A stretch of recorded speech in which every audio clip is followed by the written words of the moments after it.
Hey folks, John here.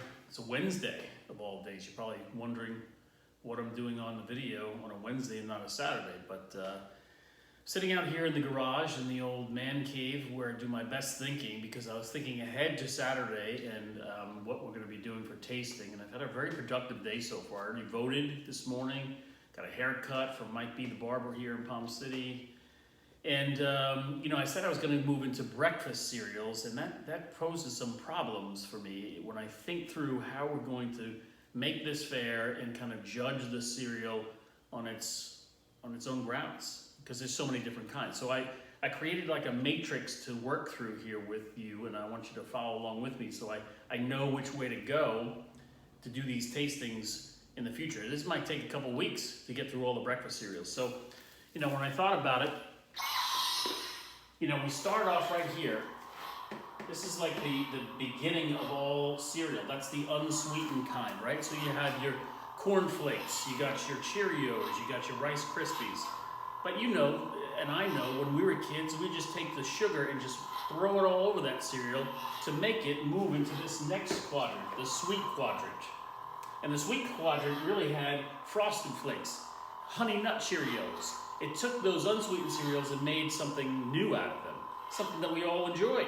They even addressed it with cartoon characters and different things that would make you want to buy it as a kid. So we went from that place and we moved all the way up here to flavored and sweet. So you're thinking about like Rice Krispies and all of a sudden it's now Fruity Pebbles and Cocoa Pebbles. You have Cocoa Puffs, you have Fruit Loops, you have Trix. Even with more great characters to try to sell you and entice you into having that particular cereal. Then we went from flavored and sweet all the way over to this one, to flavored sweet and marshmallow. Not only were we not satisfied with the amount of sugar that they had in those cereals at this category, but they've now crystallized some sugar, called it a marshmallow, and dumped it in there.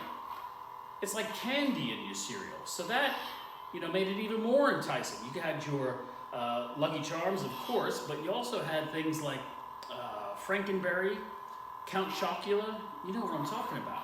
And it's a whole category unto itself. So, thinking through what I'm going to taste test, I'm not really sure. I might start here or just start right here. In any event, this whole pathway, as I like to call it the highway to diabetes, this is something to be aware of. Not only that, I was thinking through back in the day when we had toys in these particular cereals too. So I'm not going to rate the toys that are in them, but I guess I'll kind of take each quadrant and rate some cereals within that. I'll find them at Publix, of course, and we'll cleanse the palate and have some fun with it starting Saturday. So tune in this Saturday. I'm eventually going to put these things on YouTube when I ask my 12-year-old daughter to set up a channel for me, because I don't know how to do it. And I look forward to catching up and rating some of these cereals that we can find at Publix. Talk to you soon.